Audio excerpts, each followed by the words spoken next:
И выключите, пожалуйста, звук на мобильных телефонах.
Oui, je serai dans l'angle, ne vous inquiétez pas.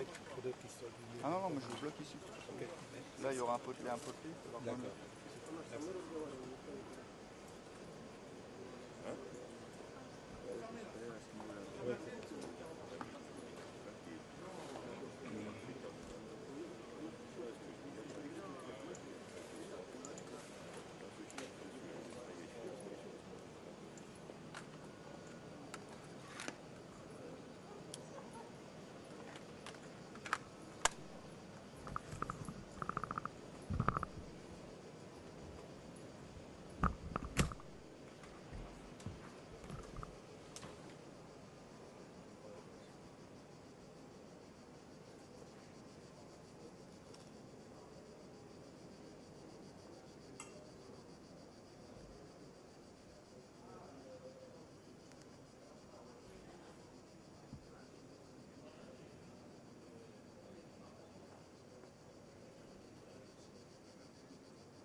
Absolument, ça c'est...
Tout le monde va bien? Bienvenue. Oui. Est-ce que vous connaissez la relation avec la Suisse? Je vais vous répondre dans quelques instants.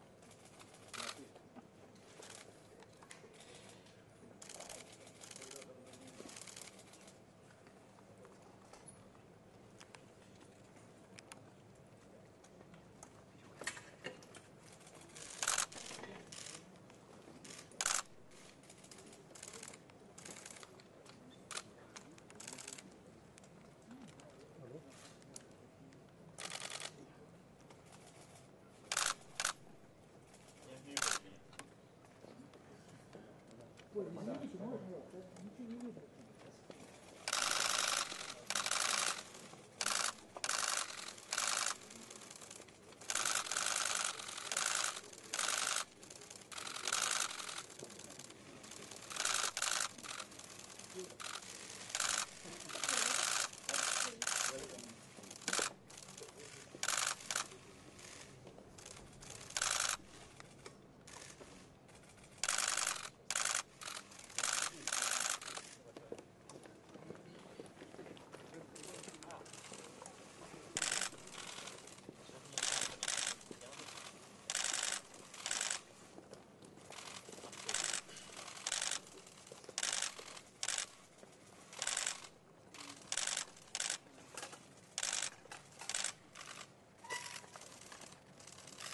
Très bien.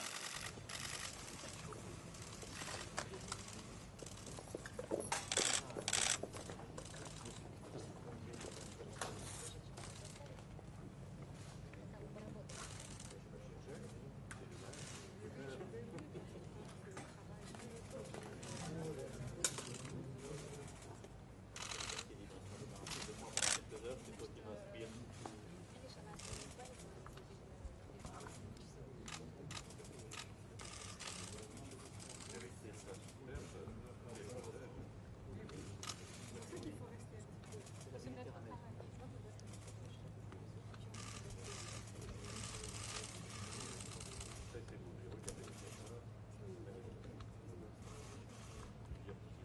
Oui, je te montrerai ça là-haut.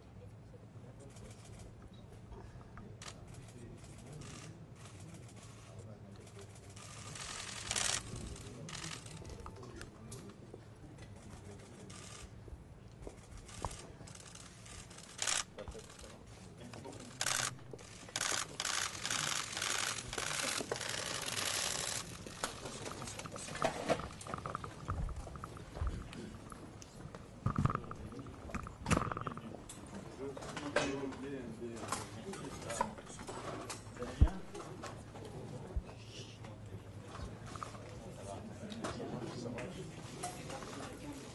Bien, je t'en prie. Salut.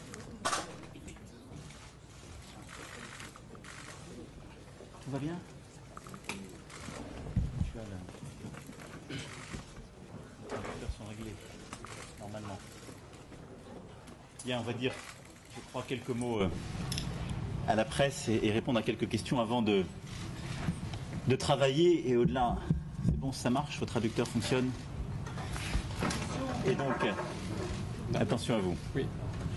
Avant de de travailler, de pouvoir échanger. Je suis très heureux d'abord d'accueillir le président Poutine et je veux le remercier pour sa présence aujourd'hui à Brégançon, qui vient après plusieurs échanges, nos échanges à Versailles dès le printemps 2017, puis à Saint-Pétersbourg au printemps 2018 et tous les échanges que nous avons pu avoir, le dernier en date étant à Osaka.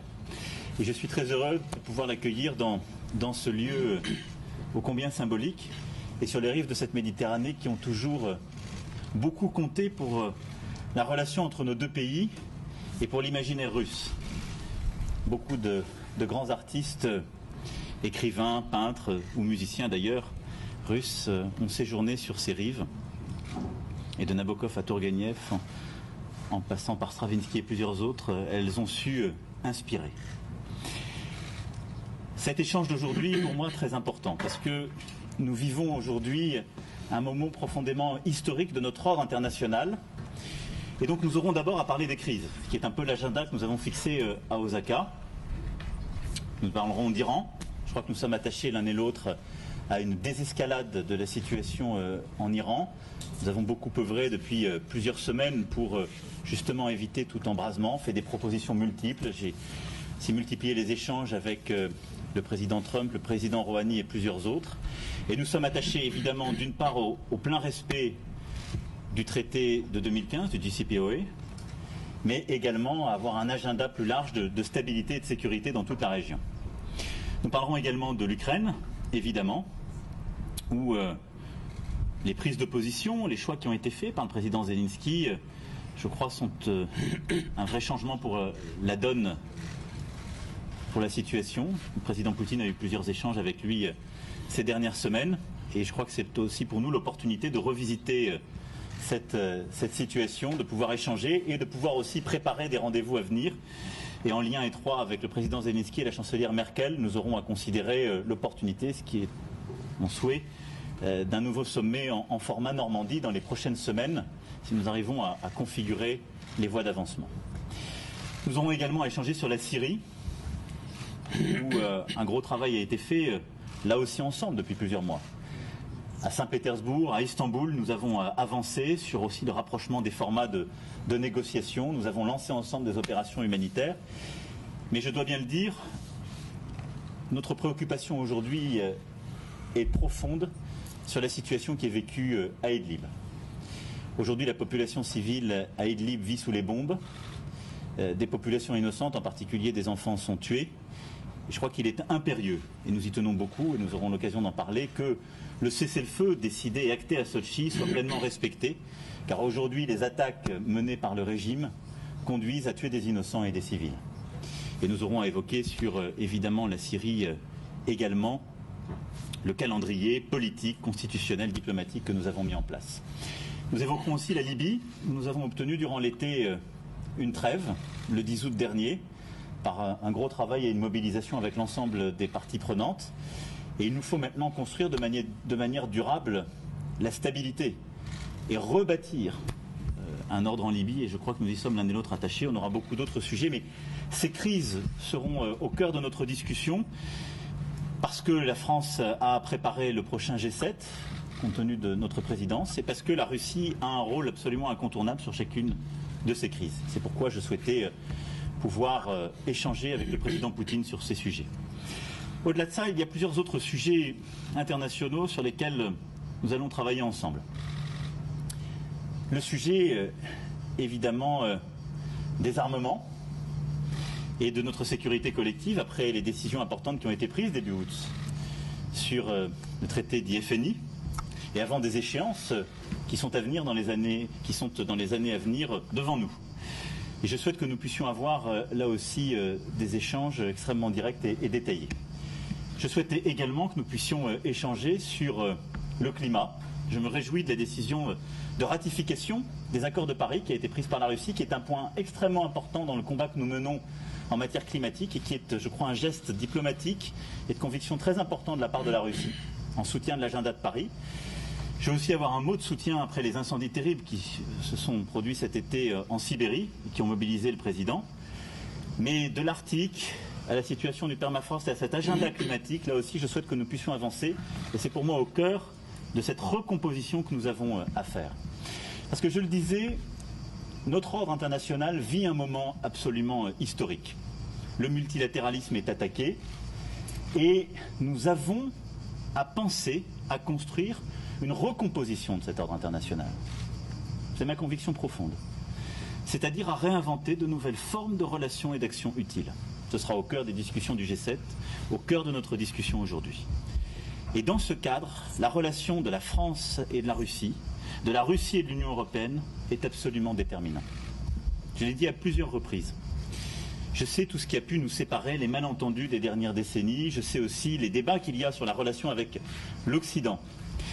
Je sais une autre chose, c'est que la Russie est européenne, très profondément.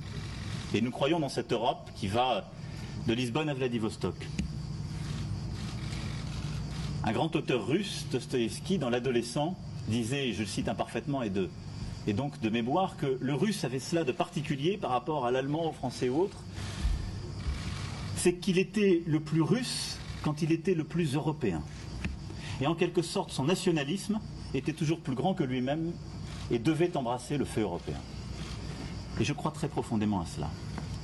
C'est pourquoi, dans cette recomposition qui est la nôtre, ce à quoi je crois, c'est que nous avons à réinventer une architecture de sécurité et de confiance entre l'Union européenne et la Russie.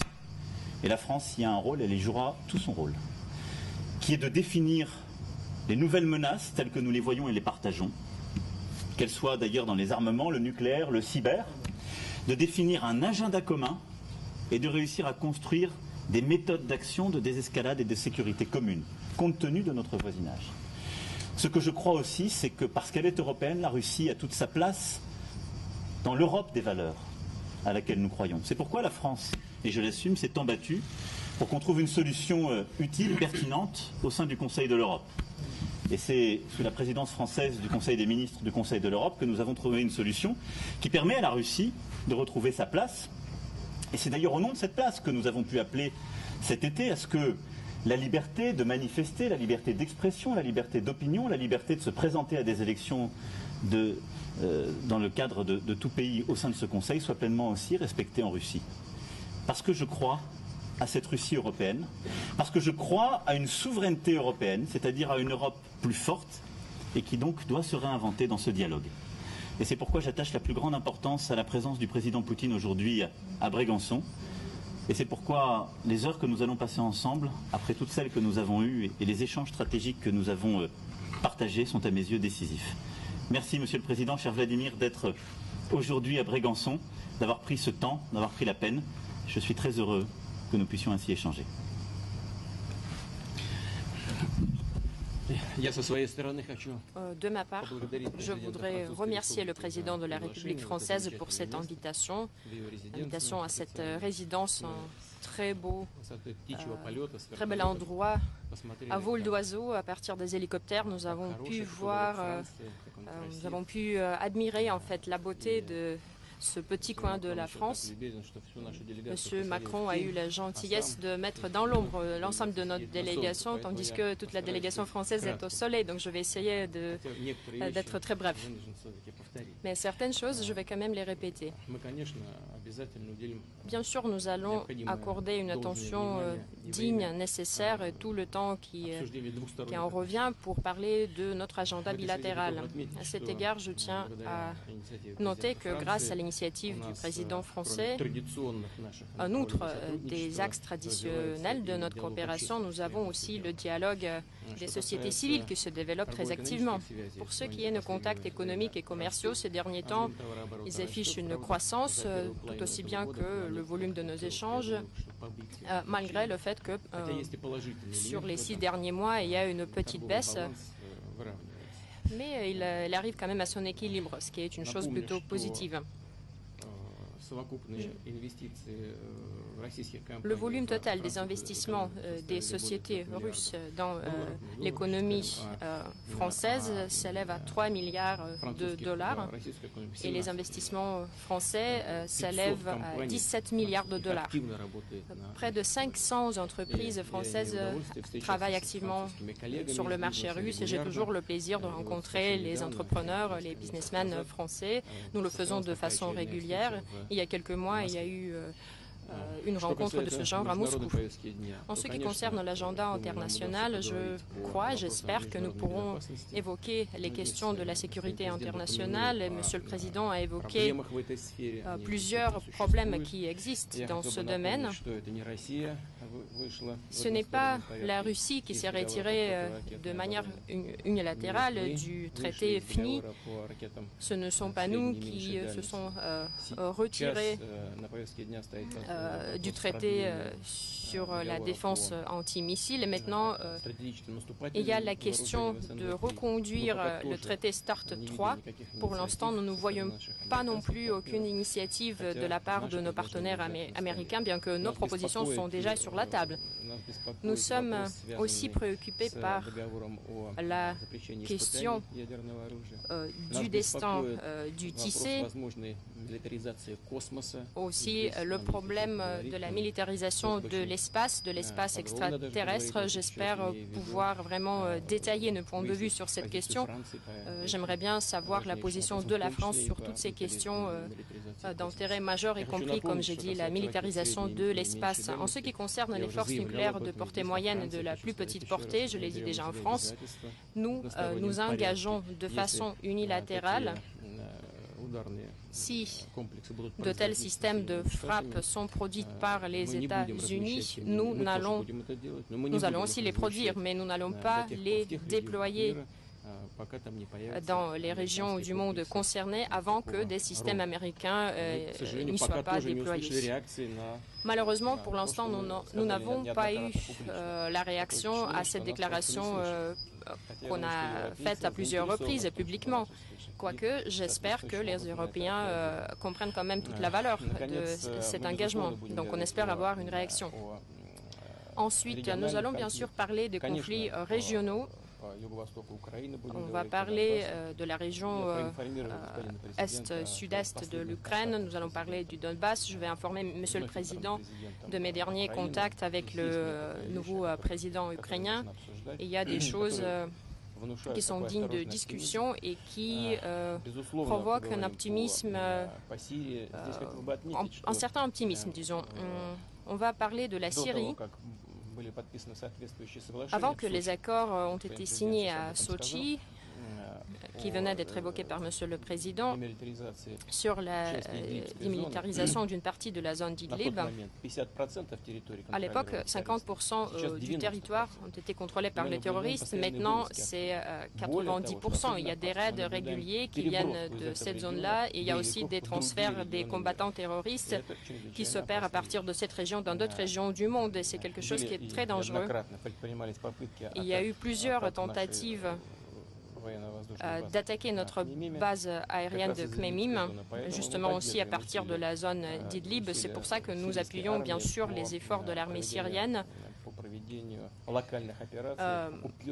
qui visent à mettre fin à cette menace terroriste et couper en fait toutes les activités terroristes dans cette zone d'Idlib.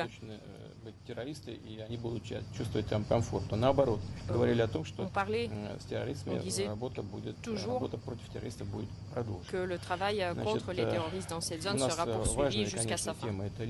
Un autre sujet, un autre dossier très important, c'est la Libye. Il faut faire tout pour arriver à la paix, à la réconciliation des parties en conflit. J'aimerais là-dessus aussi savoir la position de la République française, du président français, pour coordonner mieux nos efforts. Nous sommes reconnaissants à la France pour sa position sur le Conseil de l'Europe, pour cette volonté de faire revenir la délégation russe. Je suis convaincu que cela permettra à bâtir des relations pertinentes, les relations de confiance sur le continent européen. Et j'espère avoir l'appui de la France aussi dans le même esprit pour construire le travail avec l'Union européenne. Ce n'est pas la liste exhaustive des sujets qui seront abordés lors de nos entretiens d'aujourd'hui. Nous allons également parler de notre coopération humanitaire. Emmanuel Macron vient de le dire, effectivement, la Russie et la France sont liées par des contacts très étroits dans le domaine humanitaire. Il y a des choses à discuter. L'année prochaine, nous pensons organiser toute une série d'événements culturels dans le cadre des saisons russes. Il s'agit de 270 événements qui se dérouleront presque dans toutes les grandes villes, dans tous les départements français. J'espère que ça sera intéressant et utile pour les spectateurs français, mais aussi pour les interprètes, pour les artistes russes. Et ceci sera un autre pas, un pas de plus pour bâtir les relations de plein format. Merci beaucoup, je crois qu'on va prendre quelques questions de chaque côté. Là, пожалуйста. Allez-y. Спасибо. РИА Новости, Лена Глушакова. RIA Novosti, M. Macron, vous venez de dire que lors de ce sommet, il est possible que vous pourrez négocier des conditions du sommet en sommet Normandie, donc rencontre des 4 leaders. Mais il a été dit plusieurs fois que pour organiser un sommet de ce genre, il faut avoir des conditions, parce qu'avoir une rencontre pour rencontre comme telle, personne n'en a besoin. Est-ce qu'il y a déjà ces conditions qui se réunissent et quelles sont ces conditions plus précisément? Alors, nous allons en parler. Mais il y a un fait nouveau qui est l'élection du président Zelensky et les positions qu'il a prises depuis son élection. Et il faut ici reconnaître qu'il y a un changement d'attitude, un vrai courage de la part du président ukrainien, ce qui est pour nous une opportunité de mettre fin à un conflit qui dure depuis maintenant 5 ans et qui plonge plusieurs populations dans une situation très difficile et qui est, on le sait, un vrai problème pour la relation et la place régionale de la Russie. Donc le président Zelensky a pris plusieurs décisions à court terme. Nous allons en discuter, partager d'ailleurs la lecture qu'on en fait. Moi je souhaite qu'on réussisse je l'espère dans les heures, et en tout cas dans les jours et les semaines qui viennent, à trouver une nouvelle dynamique qui s'inscrive dans l'épure de ce que nous avions défini à Minsk, mais qui permette d'avancer utilement. Il y a des sujets, évidemment et avant tout, de sécurité. J'ai présenté, lorsque je l'ai eu au président Zelensky, mes condoléances pour les pertes et les décès qu'il a eu à subir lors du cessez-le-feu non respecté au début du mois d'août. Et donc il y a évidemment cette stabilité et cette sécurité assurée. Mais on le sait, on a un agenda également politique, économique à faire avancer sur cette région. Et donc c'est ce dont nous allons discuter dans quelques heures. Là où je vous rejoins, c'est qu'à mes yeux, nous ne devons faire un sommet Normandie au niveau des chefs d'État et de gouvernement qu'à la condition qu'il y ait quelque chose de tangible qui puisse être acté. Donc nous allons là l'échanger, prendre en compte cette nouvelle donne, voir ce que nous sommes prêts à faire de part et d'autre. Il y aura ensuite, dans quelques jours, un échange qui se tiendra entre nos conseillers diplomatiques pour préparer, je l'espère, un sommet utile.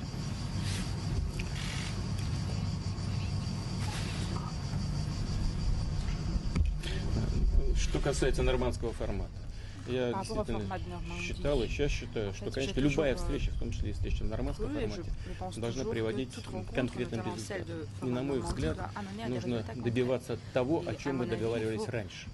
Безусловно, добиваться и идти к этой цели. Ну, например, мы в свое время пошли в 2016 году на значительный компромисс, когда фактически видоизменили имплементацию закона об особом статусе Донбасса. Тогда бывший президент Порошенко настаивал на том, чтобы это было изменено, и тогда нынешний президент, тогда министр иностранных дел Федеративной Республики Германия, господин Штайнмайер, сделал компромиссное предложение. Мы с этим согласились. Мы пошли на этот компромисс, чтобы закон о особом статусе Донбасса был имплементирован на временной основе в день голосования, а на постоянной основе после подведения итогов и подтверждения temporaire le jour des élections et le statut permanent après que les structures de l'OSCE valident les élections. Ce compromis étant adopté, toujours mis en place, il faut alors faire quelque chose pour quand même ça devienne la réalité. La même chose sur recours à l'amnistie. Et en fait, je crois qu'on va en parler aujourd'hui. Sans doute альтернативы нормандскому формату не существует. Il n'y a pas d'alternative à ce format dit Normandie et sans doute on va travailler dans ce format et le soutenir. Bonjour, Laurence Benamou, Agence France Presse. J'ai une question pour chacun d'entre vous. Monsieur le Président Poutine, considérez-vous la France comme un allié plus solide qu'auparavant, plus solide par exemple que lors du dernier quinquennat? Et qu'attendez-vous de ce rapprochement avec la France, de ce rapprochement avec M. Macron? Et j'ajoute, ne plus être au G7, finalement, est-ce que cela vous manque? Est-ce que vous y tenez? Et Monsieur le Président Macron, depuis votre arrivée au pouvoir, vous avez renforcé la relation avec la Russie.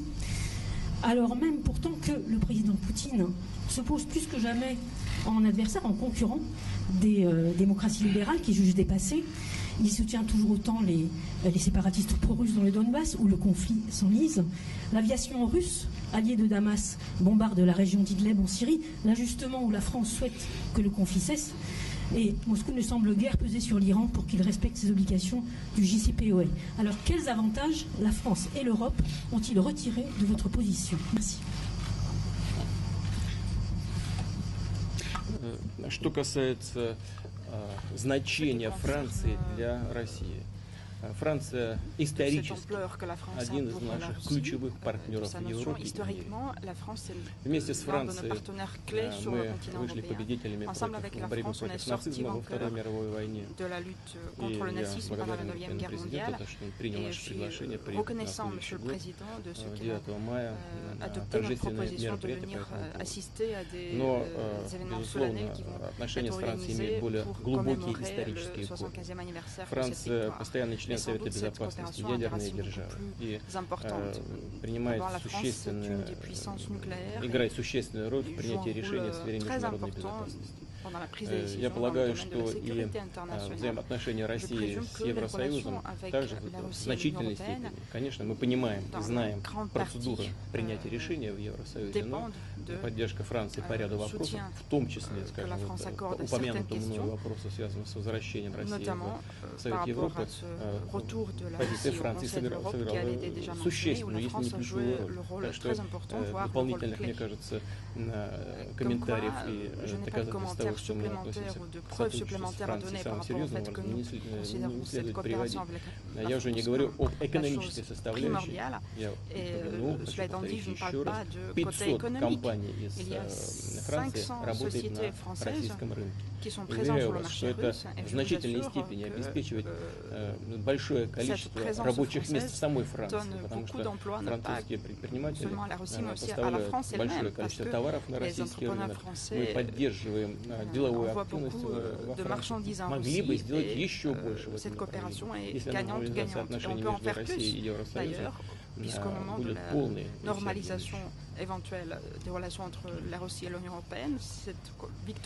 Alors, j'apporterai plusieurs éléments de réponse à votre question.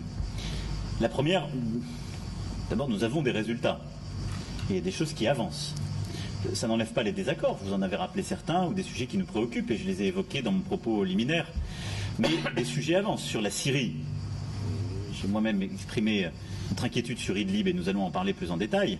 Mais où était la France il y a un peu plus de 2 ans sur le sujet syrien? Nous avons constitué le small group, réussi à mettre en place des forums de discussion, et je crois pouvoir peser, y compris sur le plan humanitaire, beaucoup plus qu'on ne le faisait. Sur l'Ukraine, nous connaissons les désaccords, ils sont nés en 2014 de la situation, mais là aussi, c'est par la discussion qu'on arrive à les résorber. Sur le plan économique, le président Poutine a rappelé les termes de notre relation, et je crois très profondément que les choses avancent. On a des grands projets dans différents domaines qui continuent d'avancer, qui font de la France un grand partenaire reconnu et apprécié réciproquement. Et donc il y a beaucoup de sujets, qu'ils soient politiques, économiques, qui avancent parce que nous investissons dans la relation. Ça ne veut pas dire que cela règle tout. Alors ensuite, le deuxième élément, ce serait de vous demander que se passerait-il si on faisait différemment? C'est toujours la question qu'on doit se poser quand on fait de la géopolitique. Si on décidait, on n'est pas d'accord aujourd'hui sur des tas de sujets, et donc on va se tourner le dos, faire l'un sans l'autre. Est-ce que ce serait notre intérêt à nous? Mais je crois très profondément que non. Et je suis convaincu que notre intérêt à nous, c'est, même lorsqu'on a des désaccords, de pouvoir essayer de se ramener à des positions communes, essayer de tout faire pour, comme je l'ai plusieurs fois dit, réarrimer dans le cadre de cette recomposition la Russie à l'Europe. Parce que je crois profondément que c'est son histoire, son destin et notre intérêt. Si nous avions laissé les choses se dégrader au niveau du Conseil de l'Europe, quelle est la conséquence concrète? Je pense que pour la Russie, c'était de lui dire on vous claque la porte, mais pour tous les ressortissants russes qui peuvent aujourd'hui aller devant la Cour européenne des droits de l'homme pour défendre leurs droits, c'était fini. Les gens n'en parlent jamais de ça.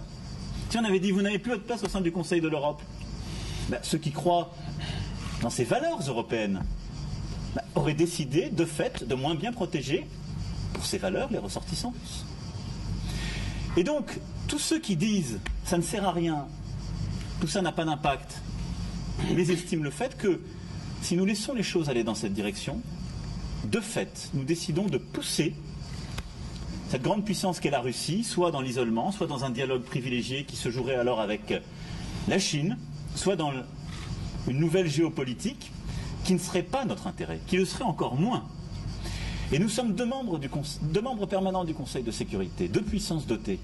Nous devons nous mettre d'accord sur les crises. En tout cas, nous devons au maximum nous mettre d'accord, mais nous devons nous parler, converger. Et à cet égard, vous avez rappelé ce que le président Poutine avait dit, je crois, lors d'une interview il y a quelques mois sur les démocraties libérales. Il lui appartient de détailler sa pensée. Je pense que derrière le mot libéral, on met des réalités qui ne sont parfois pas les mêmes. Moi, je crois que la Russie a une histoire avec ce que nous, on appelle le libéralisme politique. Le libéralisme politique, c'est l'Europe des Lumières. C'est de dire, je crois dans l'individu libre et rationnel. La Russie y croit. Ou alors, je connais mal mon histoire et j'aurais oublié les liens si particuliers que la grande Catherine avait eus avec tant de nos philosophes et qui ensuite ont émaillé le temps. Et je rappelais tout à l'heure l'importance de Dostoïevski, je pourrais reparler de Solzhenitsyn et de toutes ces grandes consciences qui ont fait de la Russie une grande puissance des Lumières. Donc la Russie, elle est dans ce qu'on appelle le libéralisme politique. Elle a un rapport au libéralisme économique. Je crois que c'est plutôt sur le sujet, si je puis dire, des mœurs ou des évolutions de la société qu'il peut y avoir des désaccords et un conservatisme, des degrés de conservatisme qui ne sont pas les mêmes. Mais je voudrais que, en tout cas, on remette la bonne grammaire quand on parle de ces notions. Et puis enfin, je crois au temps long. À l'échelle de nos nations, 2 ans, c'est peu de choses. Et j'ai cette humilité. Et j'assume d'avoir porté une inflexion et aujourd'hui d'en apporter une nouvelle. En assumant de dire que je veux que nous concevions ensemble une nouvelle architecture de sécurité et de confiance pour notre Europe. En assumant le fait que nous devons avoir un nouvel agenda climatique ensemble. Et tout ça, c'est faire référence au fait que nos 2 pays sont 2 grandes nations qui entretiennent un commerce profond, d'imaginaire, d'idéaux partagés, qui a fait qu'en effet, nos soldats ont parfois combattu ensemble. Et c'est pour ça que je serai au mois de mai prochain en Russie aux côtés du président Poutine à son invitation. Et parfois, pour changer les malentendus qui se sont installés, il faut accepter le temps long. Ce n'est pas aujourd'hui qu'on va régler tous les malentendus qui se sont installés depuis, au fond, le début des années 90. La Russie a un rapport particulier à l'Occident. Et c'est dans l'âme russe d'ailleurs, et ça a toujours été un sujet littéraire, philosophique, géopolitique. Mais l'Europe n'est pas tout entière absorbable dans ce qu'est l'Occident. Et je crois très profondément aussi que ce à quoi je crois, ce que je veux faire pour notre pays, et qui est au cœur de notre dialogue, c'est que l'Europe a dans cette recomposition à réinventer sa souveraineté, dans le temps long, ses choix profonds. Elle a ses alliés. Et dans un monde où, finalement, on assiste à quoi? À des équilibres internationaux où l'hégémonie occidentale est de plus en plus remise en cause et est en crise. C'est ça la réalité, ce à quoi on assiste. L'Europe a une place à jouer. Et le dialogue entre l'Union européenne et la Russie est indispensable pour que l'Europe joue cette place, parce que la France comme la Russie sont des grandes puissances européennes. Ça, c'est du temps long. On ne réglera pas tout aujourd'hui. Mais cette nouvelle géopolitique, j'y crois très profondément et elle irrigue ce que nous faisons ensemble et ce que nous continuerons de faire. Monsieur le Président, sur le G7, pardonnez-moi. Enfin, la question sur le G7. Ah, for the G7. You're present for the G7. Значит, что касается восьмерки, о которой вы сказали, Par так rapport ее au не G7, существует. mais elle n'existe Как же я pas. могу Comment est-ce que возвратиться je в peux организацию, revenir которая dans не une существует? organisation qui n'existe Это pas? семерка. C'est le Сегодня это семерка. G7, pas le G8. Вот. Что касается возможного Par rapport au retour, c'est le формата retour в рамках éventuel au 8 G7, pas au государств, G8. мы никогда ни от чего не De отказываемся. 8 États, en fait, На- on ne renonce jamais à rien. Была очередь России провести C'était le tour de восьмерку в Russie свое время. d'ailleurs И à наши партнеры organiser не приехали. le Пожалуйста, G8, мы в mais nos любое время partenaires n'étaient ждем pas venus. в гости Alors, наших vous êtes toujours les партнеров. bienvenus quand même, уже в рамках allez-y, on семерки. attend toujours nos Но partenaires, вообще cette существуют и fois-ci dans le другие cadre du организации, G7.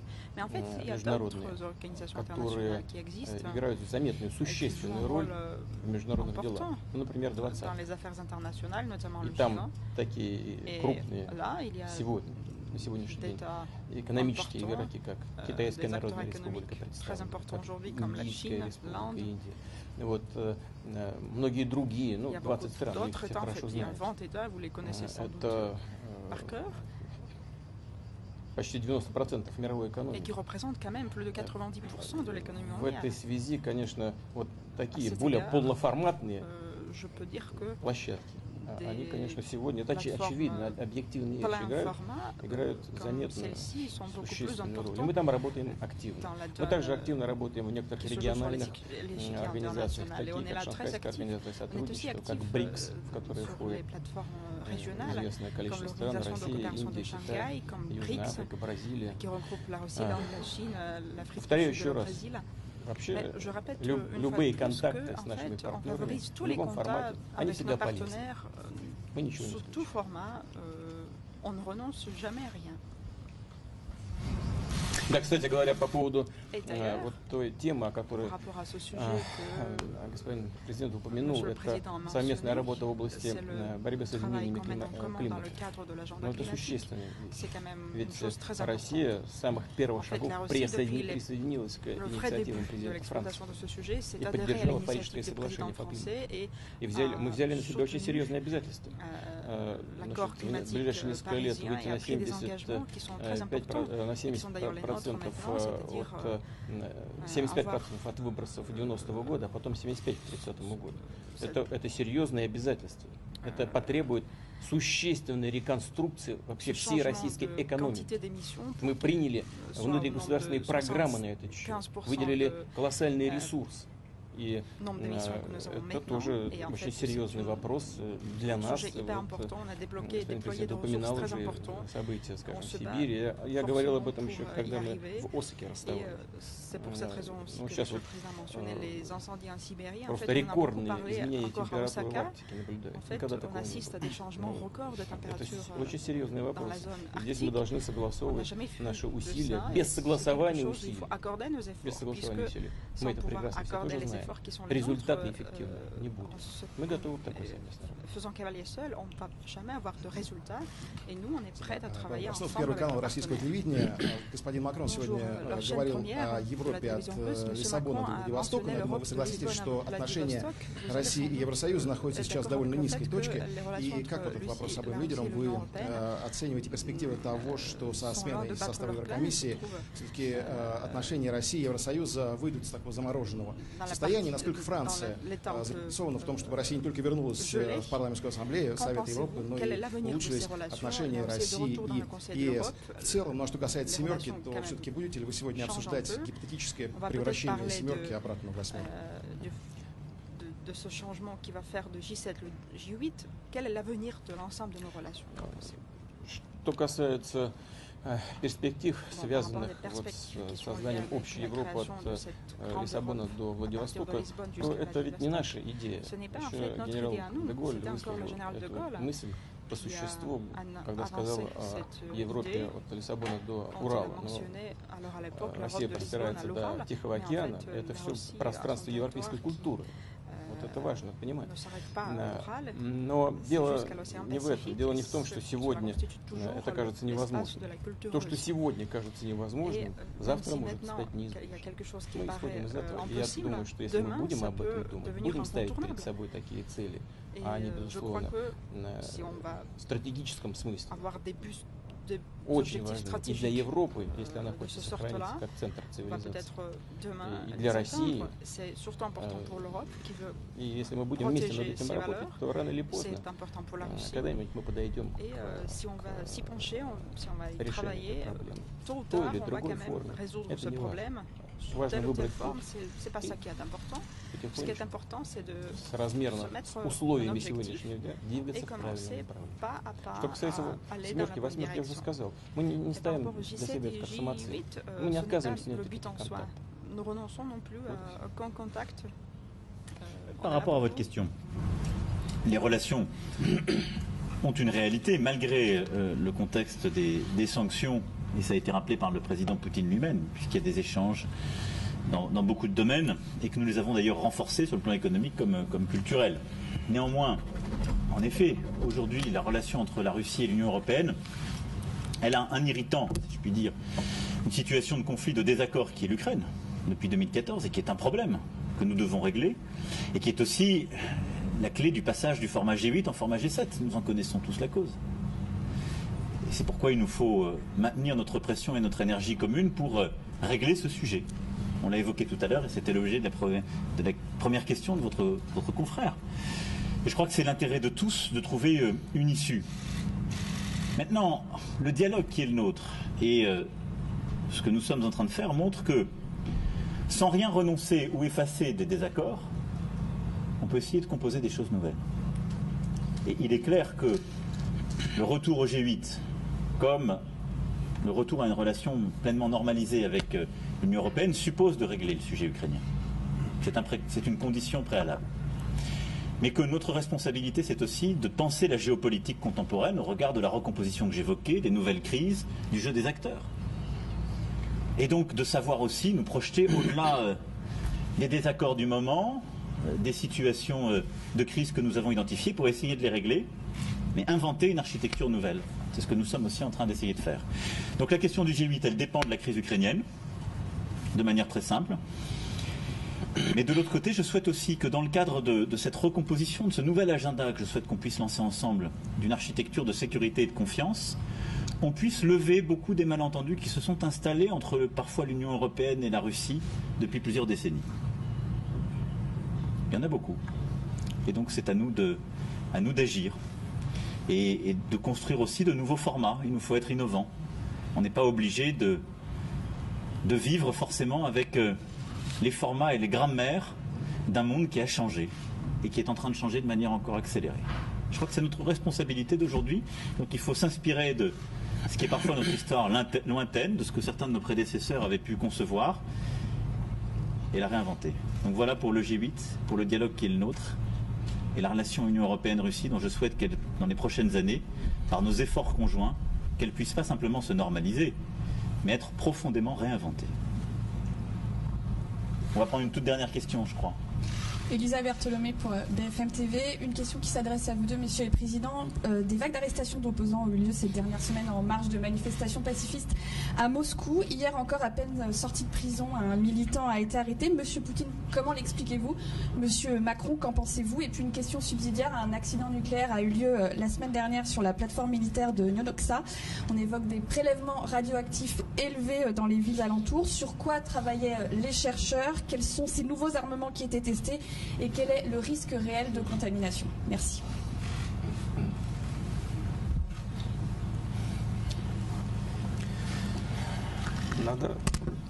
Надо в географии разобраться. В Сибири не было никаких инцидентов.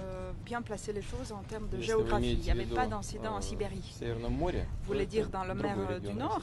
C'est une autre région de la Fédération de Russie. Et il n'y a pas de risque de contamination quelconque. Et il n'y a pas de danger radioactif. On y a envoyé des experts, notamment des experts indépendants, qui sont en train de contrôler la situation. Et, de toute façon, j'ai des documents qui me sont fournis, petite journaliste, à la part des experts, militaires et civils. Il n'y a pas de changement majeur, il n'y a pas de danger, mais on essaie de faire en sorte pour peut-être régler le problème au préalable si jamais le cas, pour qu'il n'y ait pas vraiment de danger ultérieurement. Mais c'est vrai qu'il y avait malheureusement des morts, les gens qui étaient en train d'exercer leur service militaire, qui étaient en train de travailler. Sans doute on va, à titre posthume, leur donner des décorations parce que malheureusement leur vie était perdue. Par rapport à des opposants qui avaient été arrêtés, vous savez qu'il y aura des élections prochainement, notamment à la ville de Moscou. En 2014, pendant les élections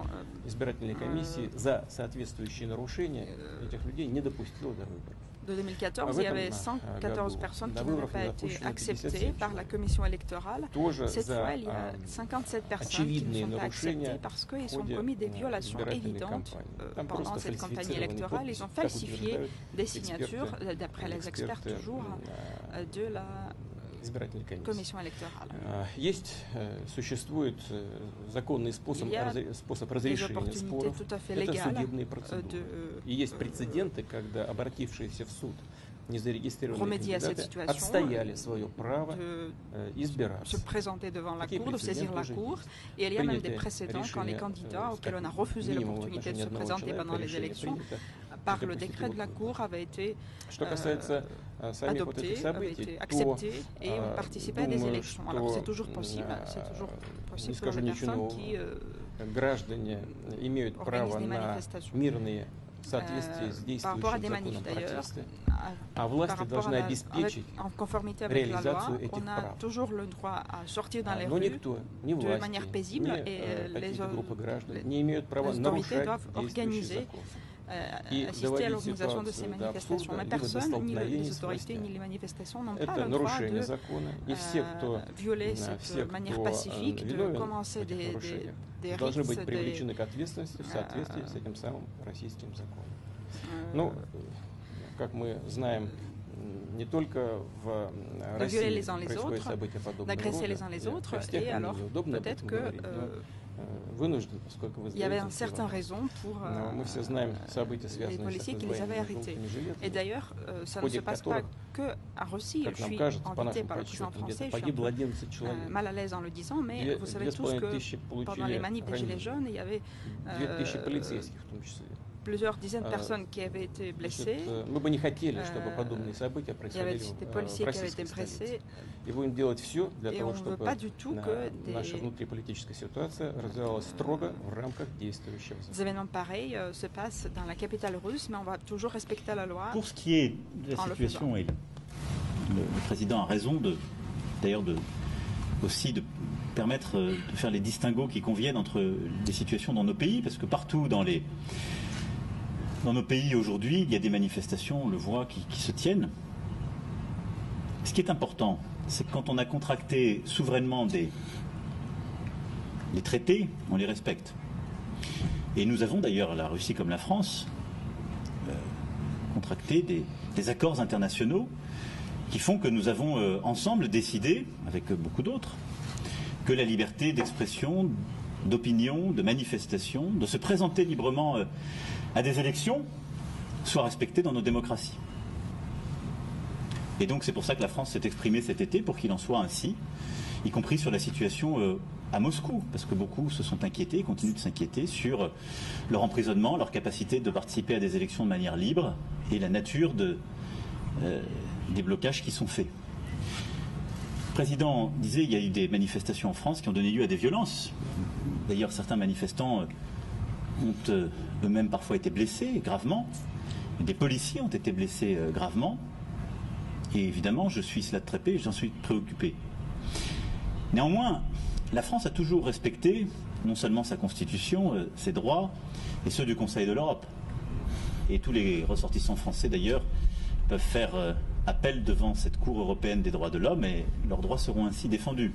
La liberté de manifestation a été protégée. Lorsque certains attentaient à l'ordre public, mais il faut protéger l'ordre public, c'est le corrélat de la liberté de manifester. Et en France, je le dis aussi ici clairement, c'est pour ça que comparaison ne vaut pas raison, ceux qui ont manifesté se sont présentés librement aux élections. Ce qu'on appelle les Gilets jaunes, ils ont été librement aux élections européennes, puis ils iront aux élections municipales, et c'est très bien comme ça. Et je souhaite qu'ils s'expriment librement aux élections parce que ça réduit la conflictualité. Parce qu'on est un pays où les gens peuvent s'exprimer librement, manifester librement, aller aux opinions librement. Simplement, on ne peut pas accepter qu'ils cassent et qu'ils troublent l'ordre public, parce que ça empêche les autres d'avoir leur propre liberté. C'est la différence entre la liberté qui suppose l'ordre public, protégé constitutionnellement, protégé par la Cour européenne des droits de l'homme, et le non-respect de liberté lorsque des gens ont cette liberté réduite. Voilà. Mais il faut toujours distinguer les cas. Mais en tant que membre du Conseil de l'Europe, la seule expression que nous avons eue cet été, que j'ai rappelé dans mon propos liminaire, c'était ça. Veiller, mais on l'a dit l'un et l'autre, et on va en parler, à ce que les gens puissent, dans le respect de l'ordre public, manifester, exprimer leur opinion et participer à des élections. Très bien. Я хотел бы добавить, мы именно так и делаем. Rajouter quelque chose, c'est bien ce que nous faisons. Deux fois en juillet et en août dernier, il y a eu des événements, des manifestations de masse. Des personnes qui voulaient exprimer de cette manière leur protestation. Ces manifestations ont été déclarées à l'avance et sanctionnées donc autorisées par le pouvoir et se sont déroulées de manière tout à fait normale. Et c'est de cette manière que je voudrais que ce genre de manifestation se passe dans l'avenir chez nous et dans d'autres pays sans excès, sans violation de la loi existante. Très bien, merci beaucoup. On va travailler maintenant. Merci. Merci. Merci.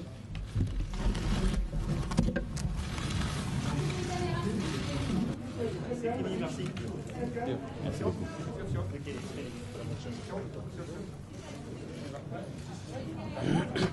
Нет, все. Нет. Владимирович, а можно руки пожать? Еще раз. Attendez, ils vont se donner.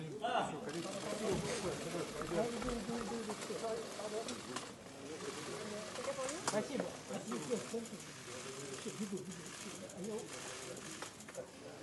Très bien. Merci. Merci à vous. Все. Thank you.